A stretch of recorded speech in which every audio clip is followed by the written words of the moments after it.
ಮುತ್ತತ್ತಿ ಕಾವೇರಿ ನದಿಯಲ್ಲಿ ಮುಳುಗಿ 5 ಸಾವು ಪ್ರಕರಣಕ್ಕೆ ಸಂಬಂಧಪಟ್ಟಂತೆ ಘಟನಾ ಸ್ಥಳಕ್ಕೆ ಜಲಸಂಪನ್ಮೂಲ ಸಚಿವ ರಾಮಲಿಂಗಾರೆಡ್ಡಿ ಭೇಟಿ ನೀಡಿದ್ದಾರೆ.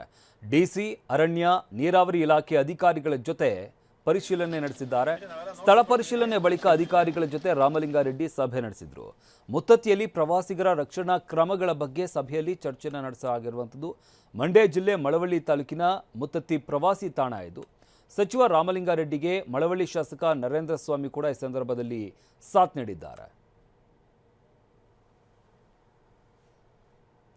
ಇನ್ನು ಮುತ್ತತ್ತಿಯಲ್ಲಿ ಮುಂದೆ ಈ ರೀತಿಯಾದಂಥ ಘಟನೆ ಆಗದಂತೆ ಅಗತ್ಯ ಕ್ರಮ ತೆಗೆದುಕೊಳ್ಳುವಂಥ ಹಿನ್ನೆಲೆಯಲ್ಲಿ ಪರಿಶೀಲನೆ ನಡೆಸಿ ಅಧಿಕಾರಿಗಳಿಗೆ ಸೂಚನೆ ಕೊಟ್ಟಿದ್ದಾರೆ.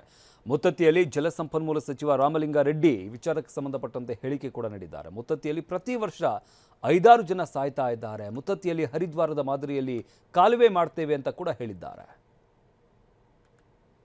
ಆಮೇಲೆ ಪ್ರತಿ ವರ್ಷ ನಾನು ಕೇಳಿದಾಗೆ ಈಜೊಡಿಯೋಕ್ಕೆ ಹೋಗಿ ಅಥವಾ ವಿಶೇಷವಾಗಿ ಹೆಣ್ಮಕ್ಳು ಅಲ್ಲಿ ಈಜು ಬರೋದಿಲ್ಲ, ಆಟ ಆಡೋಕ್ಕೆ ಹೋಗ್ತಾರೆ ಅಥವಾ ನೀರಲ್ಲಿ ಸ್ನಾನ ಮಾಡೋಕ್ಕೆ ಹೋಗ್ತಾರೆ. ಒಂದು ಆವ್ರೇಜು 6, 7, 8 ಕೆಲವು ಸಲ 10 ಕೂಡ ಆಗಿದೆ ತೀರೋಗ್ತಾರೆ. ಋಷಿಕೇಶು ಮತ್ತು ಹರಿದ್ವಾರದಲ್ಲಿ ಯಾವ ರೀತಿ ಮಾಡಿದ್ದಾರೆ ಅದೇ ರೀತಿ ಒಂದು ಚಾನಲ್ ಸಪ್ರೇಟಾಗಿ ಈ ನಮ್ಮ ಕೊನೆ ಬರುತ್ತಲ್ಲ ಅಲ್ಲಿಂದ ಒಂದು ಚಾನಲ್ ಮಾಡಿಕೊಂಡು ಅದು ನ್ಯಾಚುರಲ್ಲಾಗಿ ಫ್ಲೋ ಆಗುವಂಥದ್ದು ಮಾಡಿಕೊಂಡು ತೀರಾ ಮಳೆ ಜಾಸ್ತಿ ಬಂದಂಥ ಸಂದರ್ಭದಲ್ಲಿ ಗೇಟ್ಸ್ ಹಾಕ್ಕೊಂಡ್ರೆ ಅಲ್ಲಿ ಸ್ಟೆಪ್ಸ್ ಇರುತ್ತೆ.